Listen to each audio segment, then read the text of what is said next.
Welcome to Try Not to Overthink It, where we explore the intricate landscape of mental health, well-being, and everyday life. I'm RJ. And I'm unique.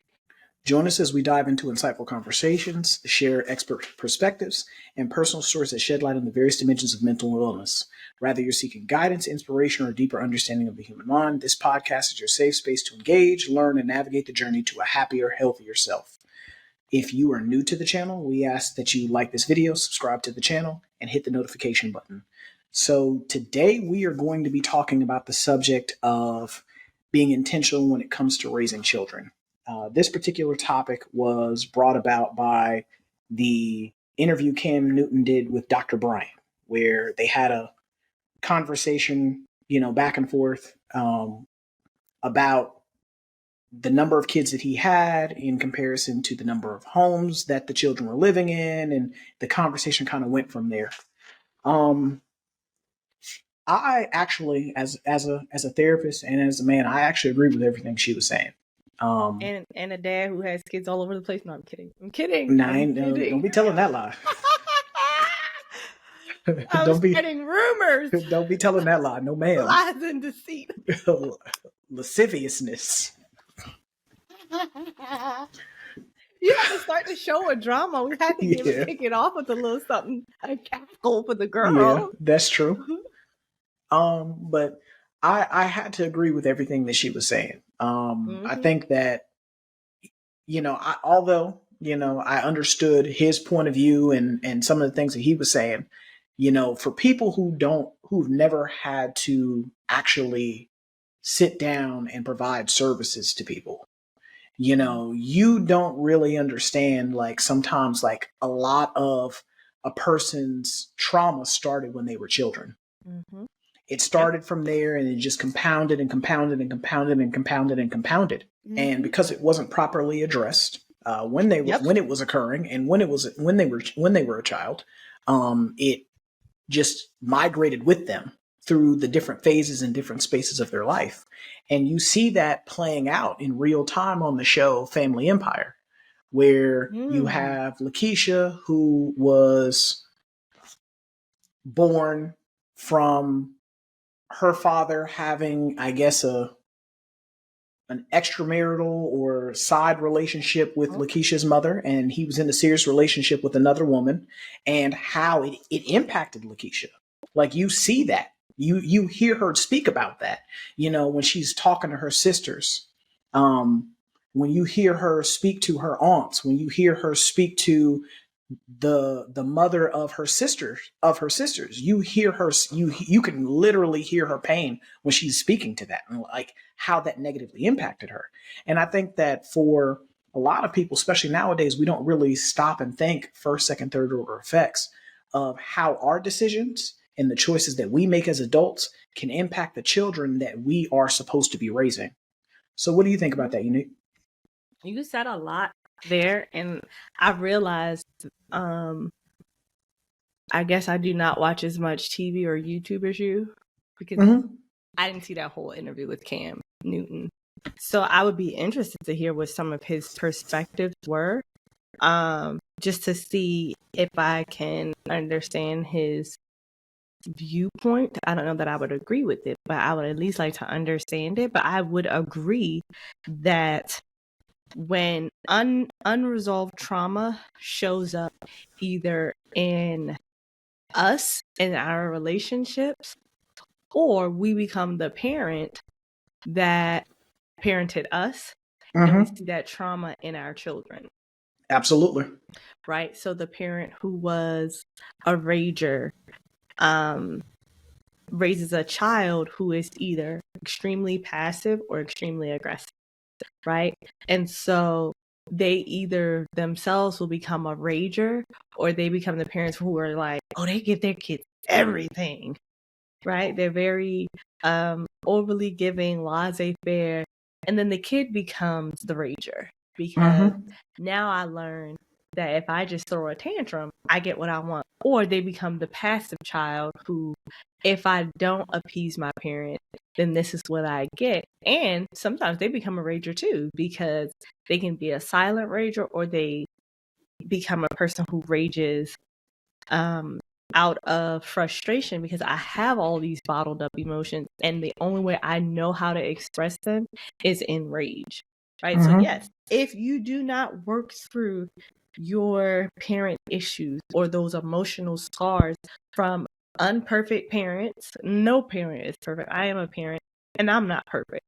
Right. I have had to go and say sorry to my kid many a times for just being a human and not having a guidebook on how to not screw her up. Right. But a lot of parents don't have that empathy or that emotional awareness to go back and say, hey, I didn't handle that correctly. Let me redo it. Like, can I get a do-over? Or, hey, I'm sorry. That wasn't the best way to navigate that.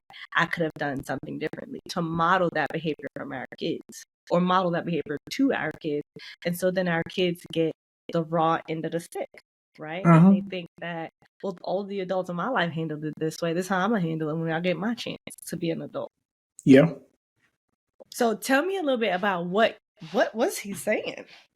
So, he was saying that, he wants a lot of kids. He wants a big family. He wanted to, he prayed to God to send more kids.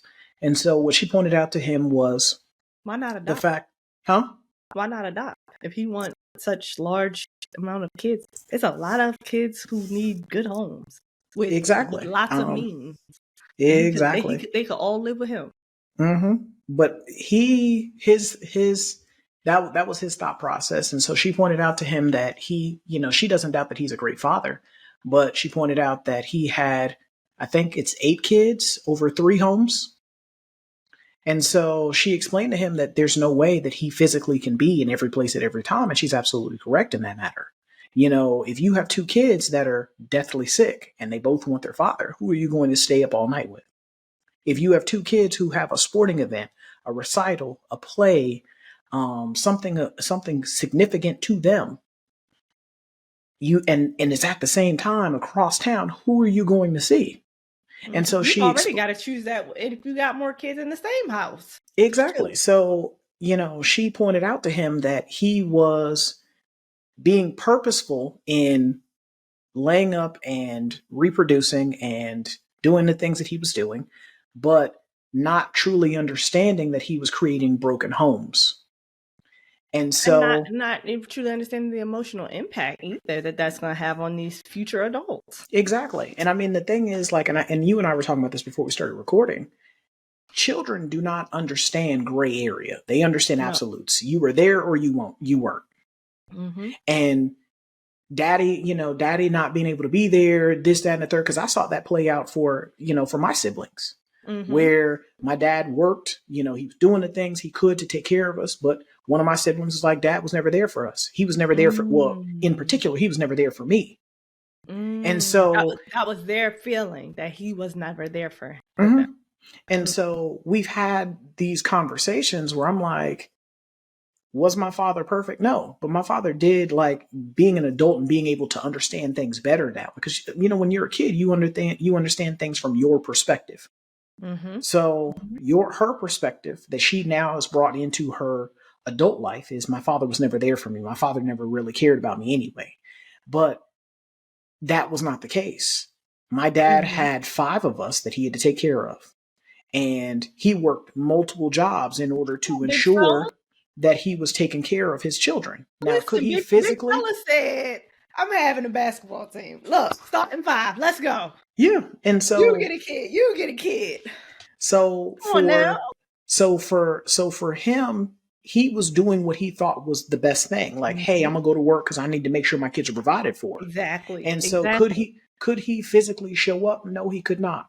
But financially, did you ever have to worry about what you were going to eat, where you were going to live, clothes to wear, the lights being on, things of that nature? Like, those were things that you never had to worry about because my father worked and he provided.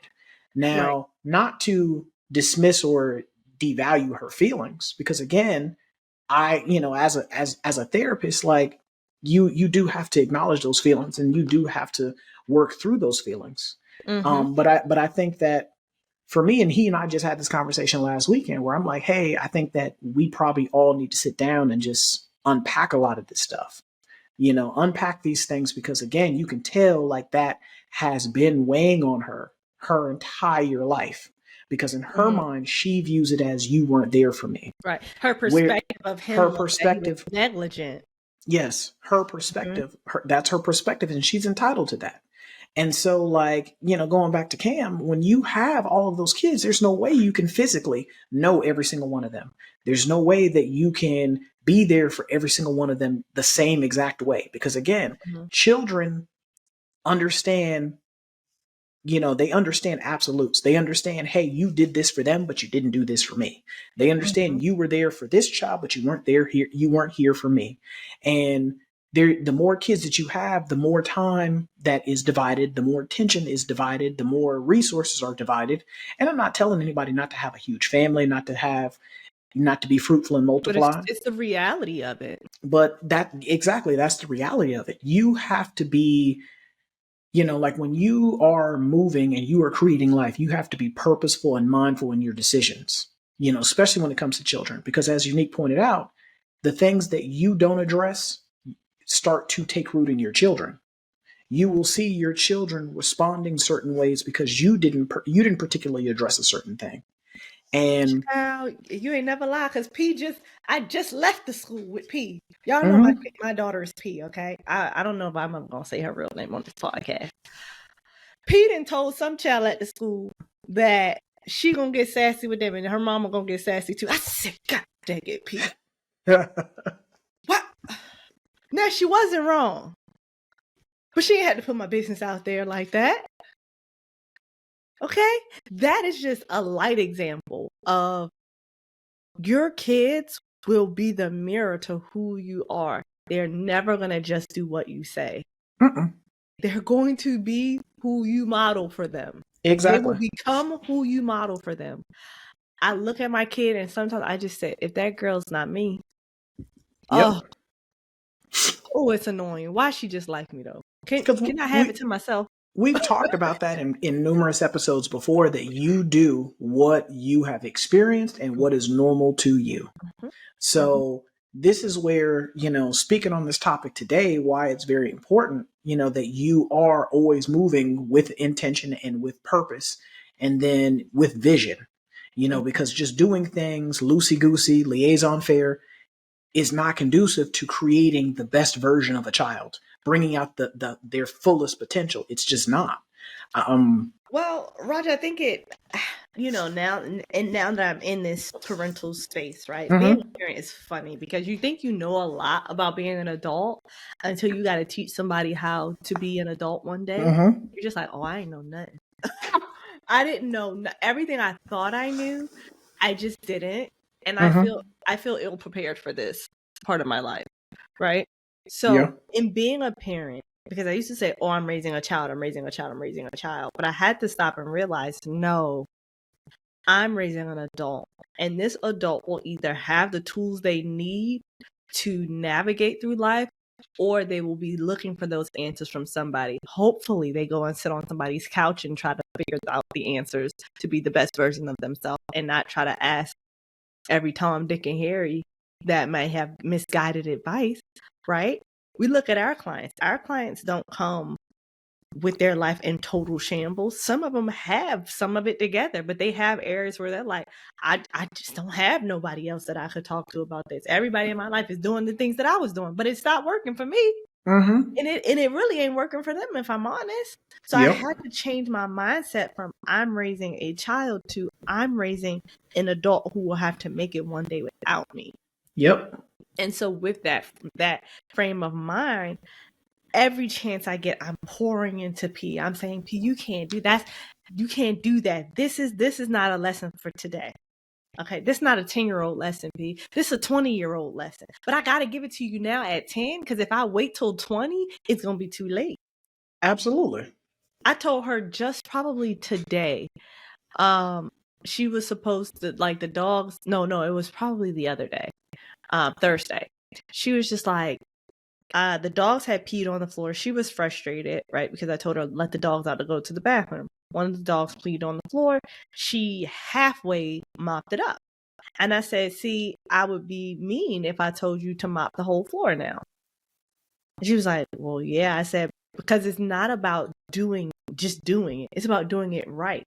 Why is that an important lesson at 10? Because one day she'll be on someone's job and it'll be the opportunity to just to turn in anything, to give any type of work, right? But that work will not speak to the caliber of person she is, the level of intelligence, the amount of effort that she has put into it. So I said, it's not about just completing a task. It's about doing the task correctly. And so I told her, next time, you are going to have to just keep doing it until it's done correctly. And I've done it with her, and she hates it. But this is a character building moment, right? It can't just be, oh, I'm teaching her to be a good kid. She's not going to be a kid. We only really get about 16 good years out of them. Yeah. Like, I mean, by the time they're 17 and 18, they've already pretty much formulated. You only got about 16 good years. Socialization, they say the socialization stops at like 14, 15. So who you got at that point is who you got. I didn't already did my big one. Yeah. I like what you said there. Like you spoke to how you were pouring into her and teaching her future lessons that were going to serve her later on down the line. I think that for a lot of us, we don't think that way. We don't think first, second, third order effects. That something small today can be something big tomorrow. And I have that conversation with my employees a lot of times, like, where if you can't make it here, you're not going to be able to make it anywhere else. So let's measure twice and cut once. Let's not just be cutting, because again, that's just an exercise in futility. Yep. And when it comes to being intentional with raising children, you have to look at building emotional intelligence, regular intelligence, character, values, respect. Like these are things. It's just like you said before about pouring into a cup. You as a parent are pouring into them because you are preparing them for life without you. Yep. In the Black Panther movie, T'Chaka told T'Challa that when he went and visited him in the spirit realm, and he told him, "I don't think that I'm ready." And T'Chaka told him, he said, "Any parent who has failed to prepare their child for them not being there has failed to prepare them. You're ready."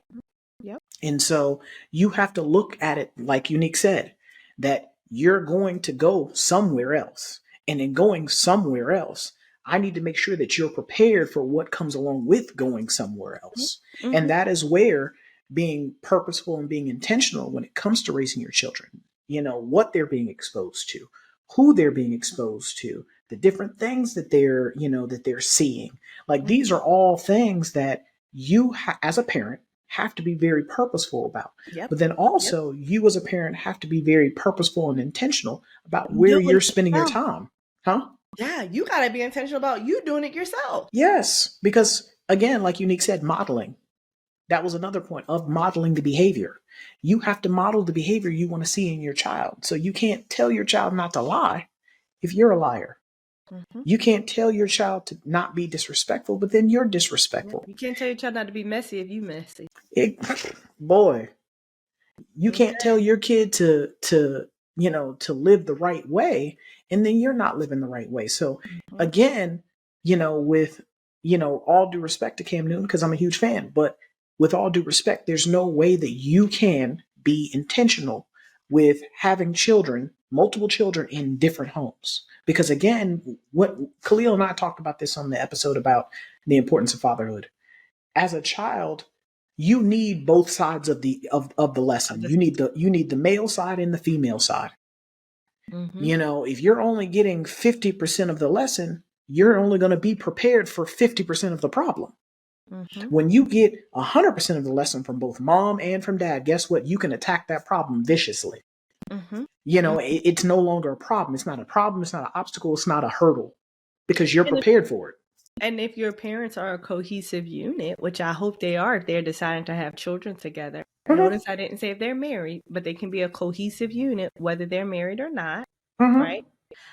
If they are both on the same page about those core values, and we've talked about core values before, a lot Absolutely. of what they say gonna line up anyway. It's just gonna be, like you said, different ways to attack the problem. Mm-hmm. Where my husband might be like, you attack it head on. I would be like, you attack it from the side, but you definitely attacking it. Mm-hmm. Okay? Not attacking it is not the option. Yeah. you gonna face it. I think a lot of times, right, when we're talking about that intentionality of raising children, I was talking to a client and I told my client, you have to be the parent that you did not have. Absolutely. I'm going to say it again. You have to become the parent that you did not have. Mm-hmm. I think my parents were excellent parents. They did their best with, raising us. There were things I noticed with my parents that I said, this is how I want to perfect what they've put in me, right? Mm-hmm. Where growing up, we grew up in the late 80s, early 90s, right? The parents be like, look, do what I say and get it done quick. I grew up in the city, so you didn't have a bunch of time for explanation. Mm-hmm. I'm raising my child in the suburbs. Like the same lessons that I needed at her age. Shoot, at her age, I was catching public transportation, multiple public transportation by myself and taking myself to school. My kid gets dropped off every day and picked up every day in the pickup line. Two totally different worlds. Mm-hmm. So the lessons had to look a little different. If I parented her the same exact way my parents parented me, I probably would have missed a couple of things. Now, there were some areas of sensitivity that my environment did not allow my parents to cater to, that I see in her, where I'm like, you got to be sensitive in this area. You got to give a little. You can't be the parent that when you was needing that was just like, let's get it done. No, you got to say, okay, well, what's going on here? What are you needing? Right? Let me take the time, because now we're in a different space.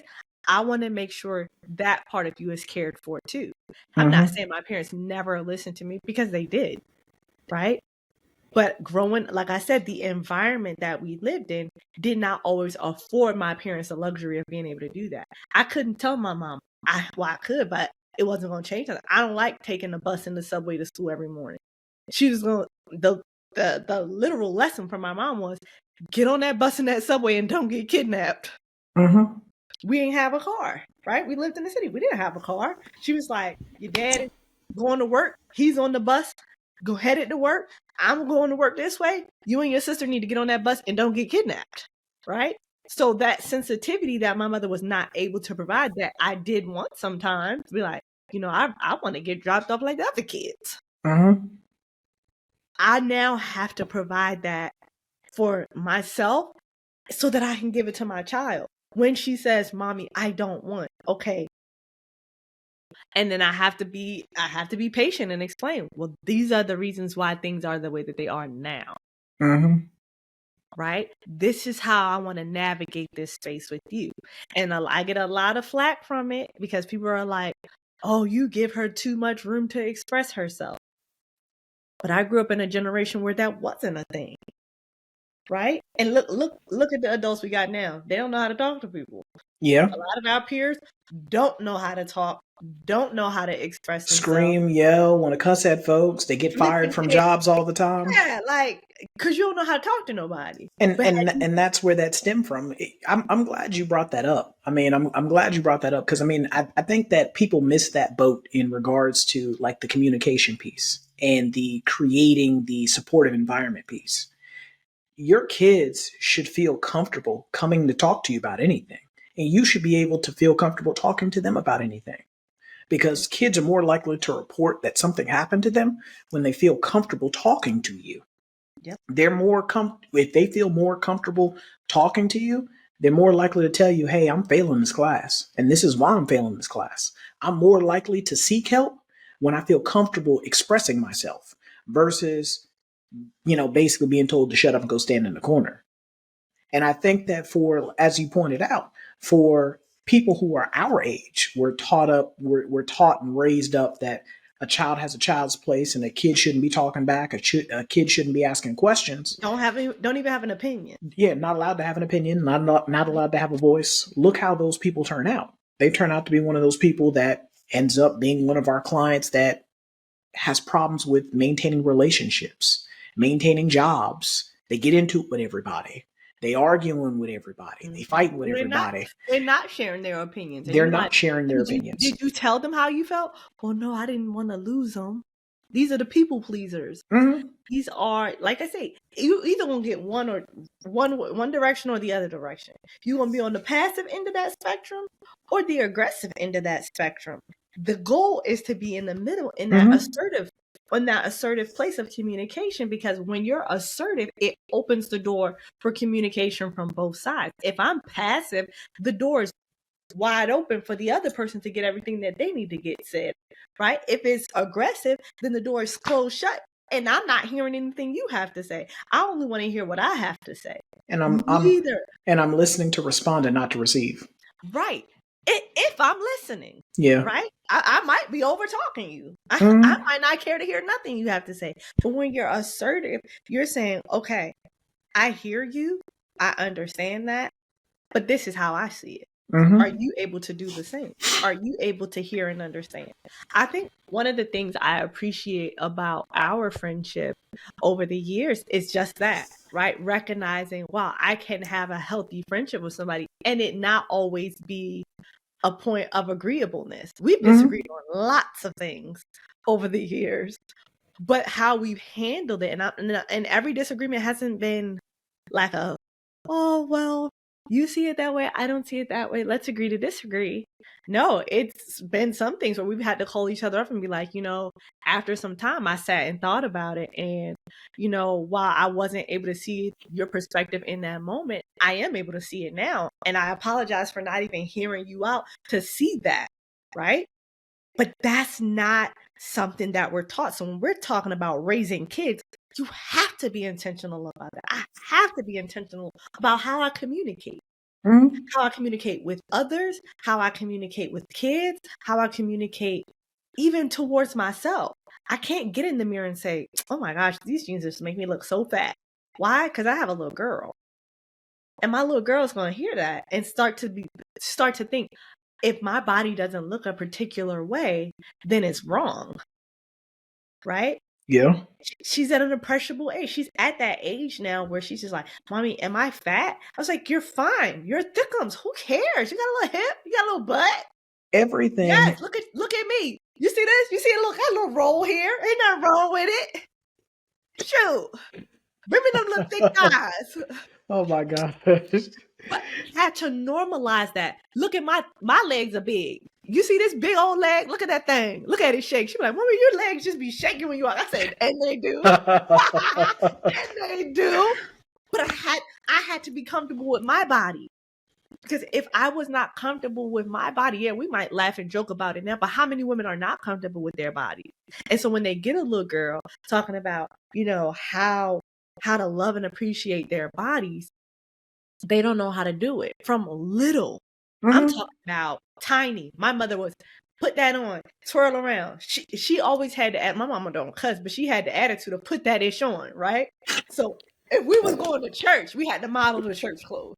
Boy, if we was going out, like stepping out, I ain't talking about like going to school or something like that, but we had to put that on. Oh, my mother was, let me see it, put it on, twirl, do a little shimmy. Let me see what it's giving. Let me see how it's moving on you. Because she was intentional about showing us, you got to be confident. When you step up out this house, you got to be confident about your look. But she didn't just say it. We saw it. We saw our mom twirling in the mirror. How this thing look? Dropping it like it's hot in the outfit. Now my mama, she a thickums, okay? But we saw that girl from young. Roger Mel know what my mama looked like. We saw that girl from young. I see why Pastor Troy is as in love as he is. I see why. Mm-hmm. So my mother modeled, all right, you gonna have a body, you gonna know what to do with it. Mm-hmm. This is before we had the body. So now, that I'm in my grown woman body, I know how to work that thing. My child be like, Mommy, the men are looking at you. I was like, let them look, baby. I don't care. That don't bother me. I'm married. She said, but that's why they shouldn't look. But I'm teaching her, baby, you gonna have this same booty, honey. When that thing is banging, you gonna have to know how to behave. But I can't wait till she's 20. I can't wait till she's hit puberty to talk about this. To have those I gotta get her conversations. now. Yeah. Right? I gotta be intentional now to say certain things not meant for us to wear. Why? Because we got a little bit more curve. And if you don't want that attention, right? I probably shouldn't wear that. Now, sometimes you might want that attention. And if you do, go for it. Right? You might want to wear the little short. Go for that attention. And everything is not for every place. What you might wear in the gym might not be appropriate for church. It may not Right? be appropriate for work. Might not be appropriate for work. What you wear to church might not be appropriate for work. Right? So having those conversations early on, but also being comfortable within myself and saying, it's no longer unique living for unique.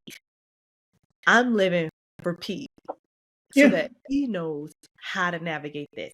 My marriage, the devotion I give to my husband is so that Pete can say, oh, that's how you're supposed to be in a relationship. When you get in a relationship with somebody, that's how you're supposed to treat them. This is how you're supposed to be treated in that relationship. Absolutely. Right?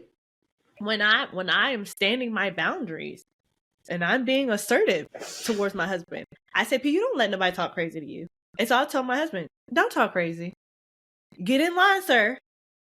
And I had to tell him one day, the reason you may think I'm just being sassy. I said, no, it's bigger than that. Number one, you can be frustrated about something, but how you handle me in that frustration says a lot about you as a man, and it says a lot to our kid about what she is to allow other people to do to her. Absolutely. Everything's intentional because they see, hear, soak up everything. They're a sponge. Literally everything. Just when you think they're not watching, the way that they argue will be the way that you argue. My sisters growing up, my mom breastfed all of them. I don't think she breastfed me, but she breastfed all of my siblings. And so when our youngest brother was born, the other kids were old enough to see it. Right? The other girls were old enough to see it. And I think my baby sister one day was just breastfeeding her doll. And my dad was like, what is she doing? And my mom was like, she's breastfeeding. She's like, she don't even have no breasts. She was probably like 3 at the time, 3 or 4, right? So this little 3 or 4-year-old breastfeeding a doll. So he's like, what in the world? Why is she breastfeeding? Because she saw her mom do it. That this is how you nourish your baby. So when I get my baby doll, I'm going to nourish my baby doll the same way. She didn't get a bottle and feed her. Nope. I don't see my mama feeding her baby with a bottle. So I'm going to do the same thing. It's just that serious. Like whatever you do not fix, your children will become it.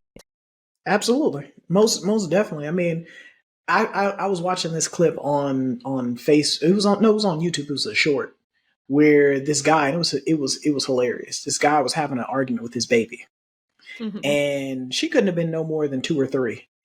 And he's talking to her, and she's, I don't want to hear it. I don't want to hear it. They just kept, and he's just laughing. And he said something else. I don't want to hear it. But like you said, for her, she saw somebody do that. She saw someone like debate or argue with somebody just like that. And so her being as sweet as she could be, I don't want to hear it.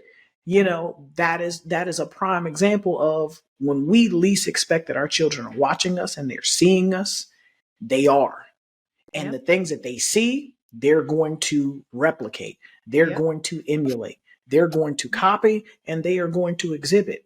And for me, as a therapist, and me and my father were having this conversation last weekend. As a therapist, there were things that I had to realize in watching my father.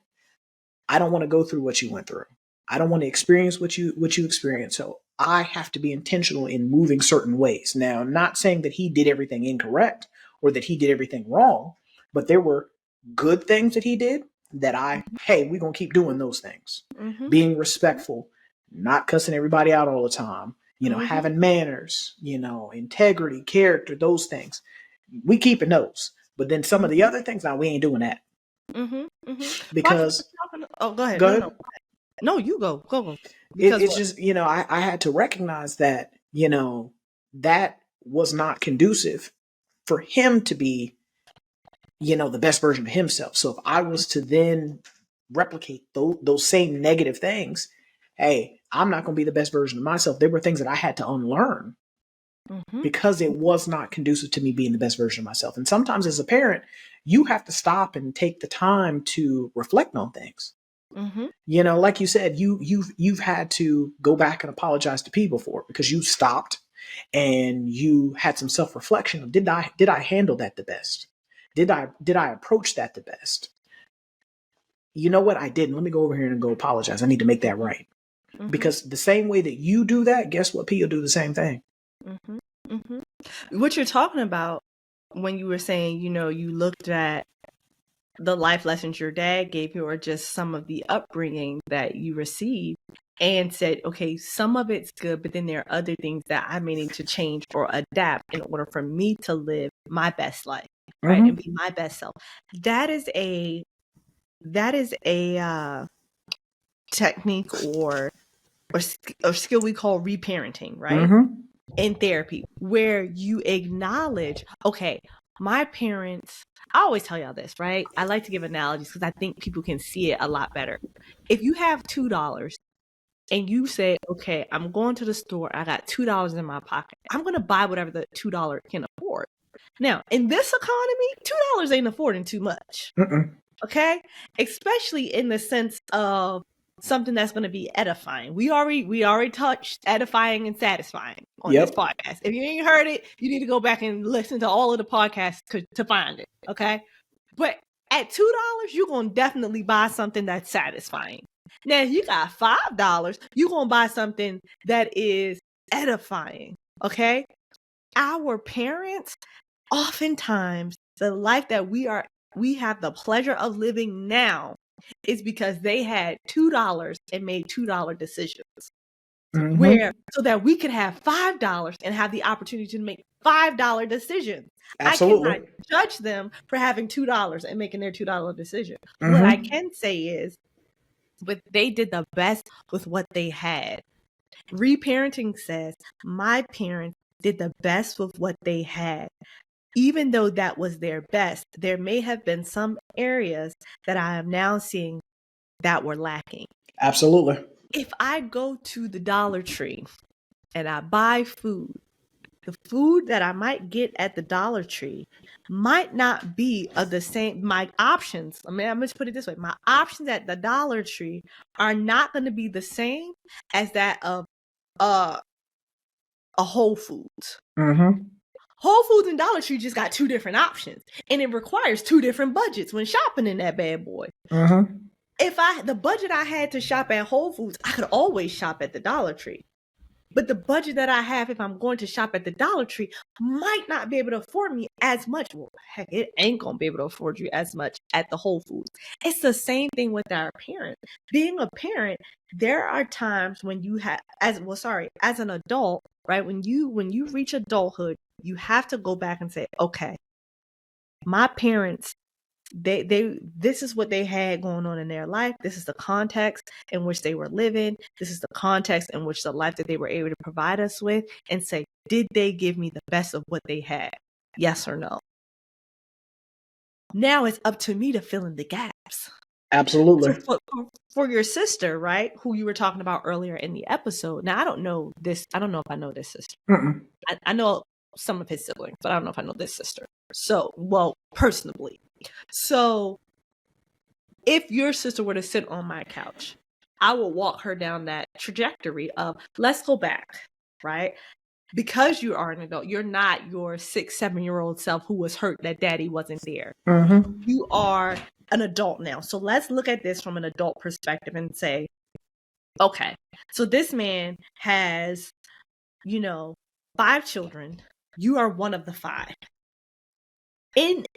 During that time frame, during the 80s and 90s, while our economy wasn't in the place that it is now, you still had to work. And that was the norm. Yep. Right? We were latchkey kids. Your parents said, literally, like I said earlier, I'm going to put you out here. You're going to walk to this school. I'm going to drop you off. You're going to come home, and you better not get kidnapped, or I'm going to beat you.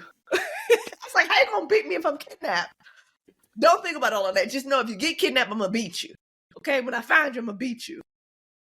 That was the era that we grew up in, right? Because who modeled that for them? Our grandparents modeled that for them, because you had the working parents. That was for a lot of people, like, they were coming out of the Great Depression, that was the working class boom. So our grandparents grew up in that time frame, right? Where the women were going off to work finally because the men were off at war. And so their parents raised them to be that way. So then coming in, that's all they knew was you work a job and you stay there for 50 years and then you retire.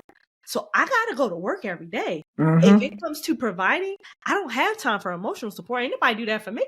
Yeah. Right? They said, get in there, make that money. That's how you be a good father. That's how you be a good man in society, because you work.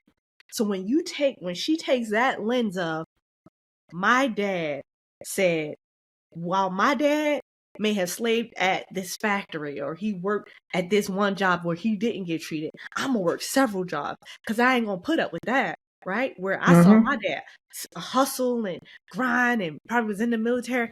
I'm gonna do it a little bit differently. I'm gonna have a couple of jobs where I could get even more money. Where my dad may have got $5, I'm gonna get 10, because my kids ain't gonna have to ask for them Jordans that I might have wanted.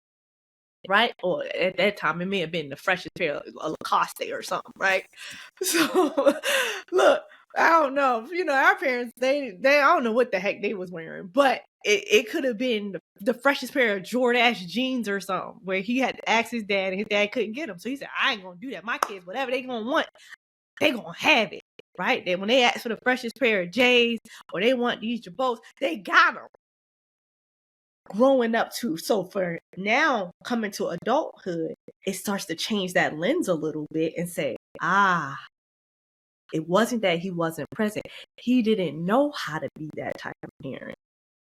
He didn't know that I needed him to show up to the games more than I needed him to buy the cleats to play in the soccer match. Or to buy the jersey. I needed him to sit in the seat. Because they had the jersey, they had the freshest clothes, they had the food on the table, they had the nice hairstyle, they had the nails for the junior prom and the this and the that. They had everything, but they weren't in a place to say, I don't know how to give you emotional support too, and still give you all of those other things.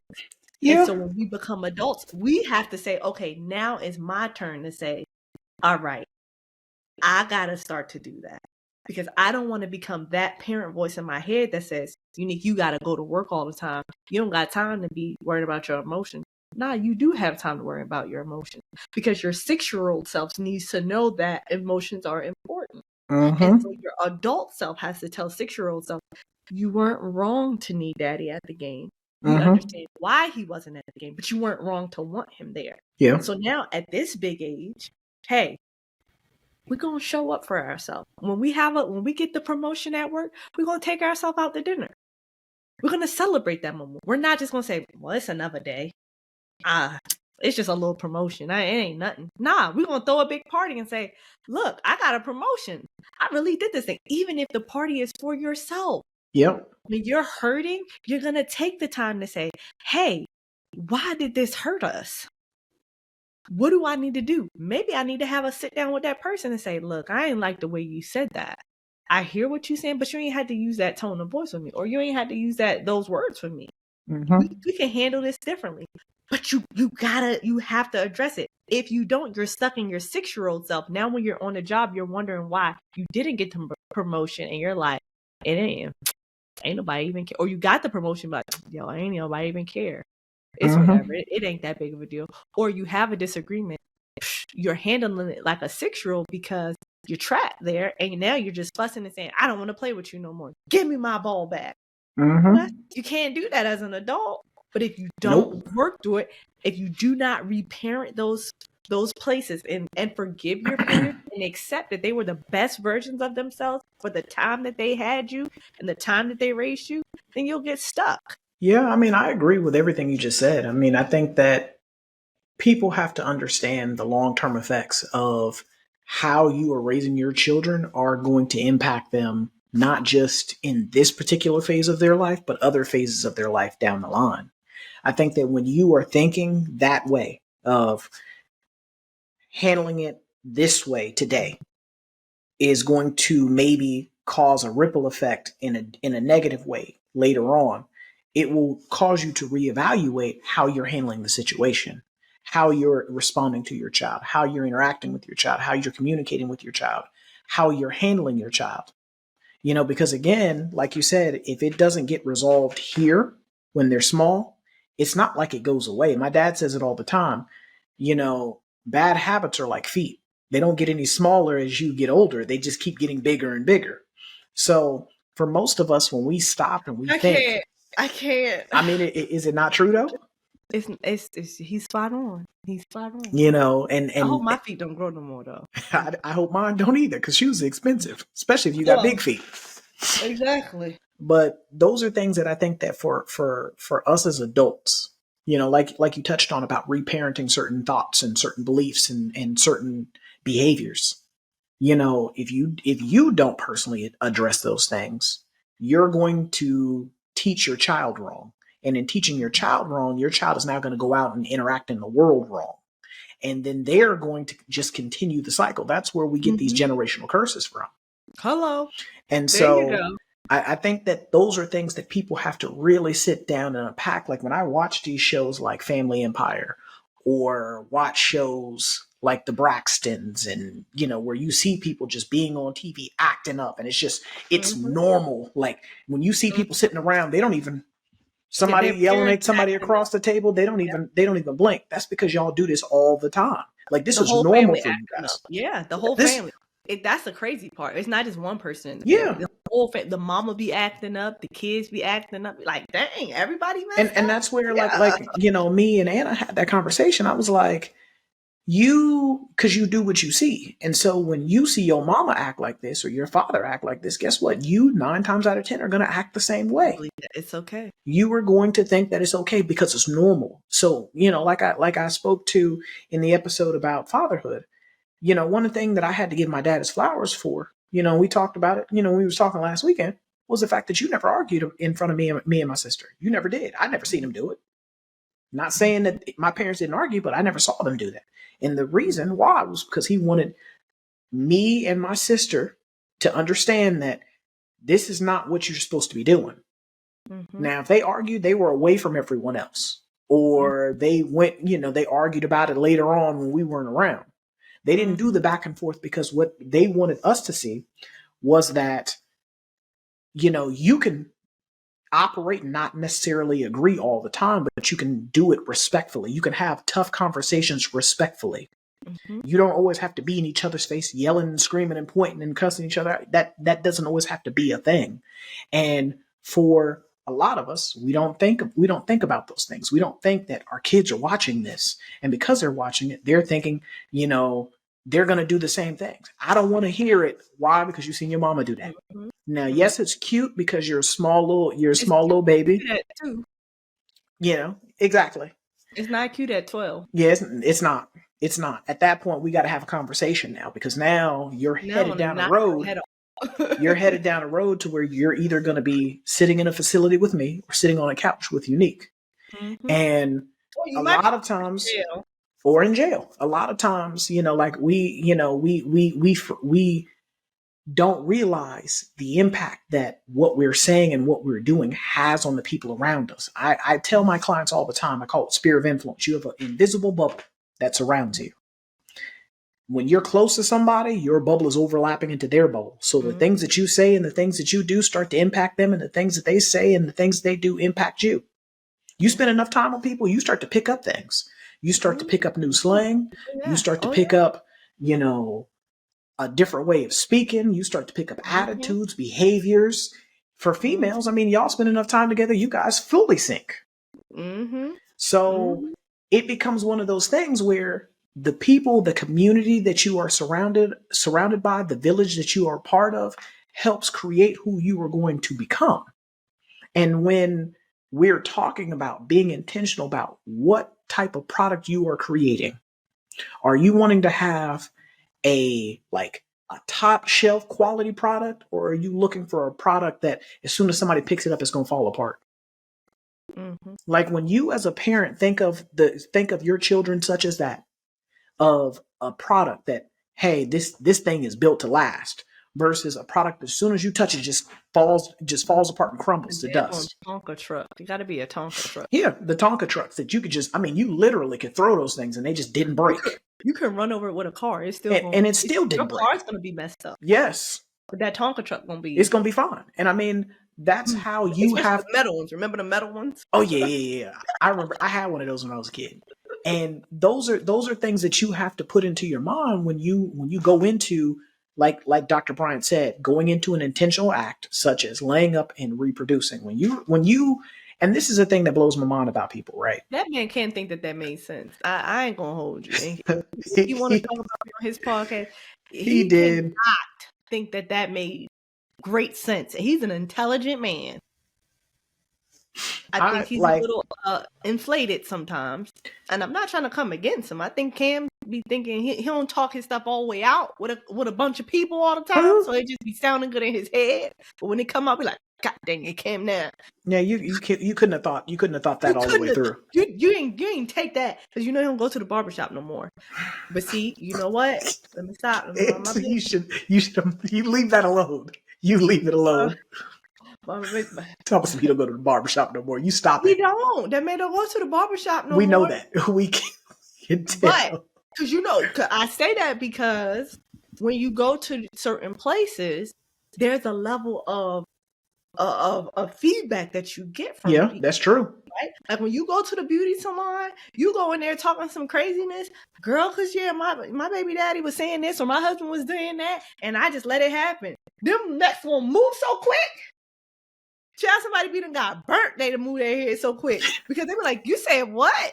You didn't check that, right?" They're going. It's this level of checks and balances. Mm-hmm. But if you're always hanging with people who just going to yes you, who always going to agree with you, you don't have that checks and balance. You don't have anybody to tell you that you're tripping. I think sometimes, right, when you get to a certain level of influence and you have a certain number of zeros behind the dollars in your bank account, that level of influence and the checks and balance kind of goes down.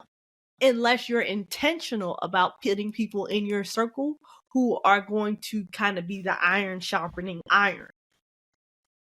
And sometimes just the things that man says, it's just like, Cam, is everybody you surround yourself with either on your payroll or share the same ideologies as you? Yeah, probably. Does nobody have an individual thought in your circle? I like having people in my circle who think a little bit different than me. I like having quiet people, having, introverts. I'm an extrovert and I'm not quiet. So I enjoy having quiet introverts in my circle. You know why? Because they see the world differently than I do. Yep. They know when to tell me, you know what, you got to appreciate your quiet time. You damn quiet, right? They know how to tell me, nah, Unique, I've been sitting back watching. That person ain't, now I'm pretty keen, but they might be like, yeah, that person, you not wrong. They're not vibing with you the way you think that they are, right? You spot on in that. I need people to be saying, yeah, Unique, that sounds like a great idea. But it ain't. But I don't think it's going to actualize in the way that you're thinking. Or, nah, that sounds awesome. What are you scared for? Do it. What are you waiting on? Right? Like, you dragging your feet. You need to have had that done yesterday. Like, put that idea out there now. I need that type of stuff. So I just think for him, a lot of times, like I said, with this episode, he's a brilliant man. I never want to take that away from him. I think he's brilliant. And I think he produces a show that gives a lot of this controversial conversation to be had. And I like that he has a big enough platform where people are having these talks outside of his show. Right? But I think when we have a big platform, we do have to be careful about the influence, our sphere of influence, and how our bubbles can interact with other people's bubbles. Without saying, hey, this worked for me, but it might not work for you that way. Try it with caution. Right? Because if you have 8 kids over 3 households, unless you got Cam Newton's dollars, it's probably not going to work the same way it's working for him. And I don't know how great it's working for him, but it definitely ain't going to work that way for you. So we are going to end the conversation there. This is Try Not to Overthink It signing out. I'm RJ. I'm Unique. If you like what you heard and like what you saw, we ask that you like, share, subscribe, turn your notifications on as we drop content every day. We drop full length episodes every week. If you are not subscribed or following us on Instagram or TikTok, please follow us there because we drop content over there every day as well. If you would prefer to watch the episode, I don't know why you would, because we are some great looking people. I'm gorgeous. And We can be. don't skip over me, man. I mean, Fabulous. you're fabulous. You said you're gorgeous. You didn't say we're gorgeous. I mean, I can only speak for me. I can only speak gorgeous. for me. I'm not trying to be fighting your husband. I'm not. So first of all, don't make me get nasty on this podcast. Anyway, let's keep it cute. We're both beautiful individuals, okay? That's not an opinion, that's facts. But if you would like to listen to us instead of watch us, I don't know why you would, because you miss all the facial expressions and the antics. If you would prefer to listen to us, we can be found on Audible, Apple Podcasts, Google Podcasts, Spotify, Anchor, pretty much anywhere you can get your audio files, we can be located. But this is us signing out, and we will catch you next time. Peace.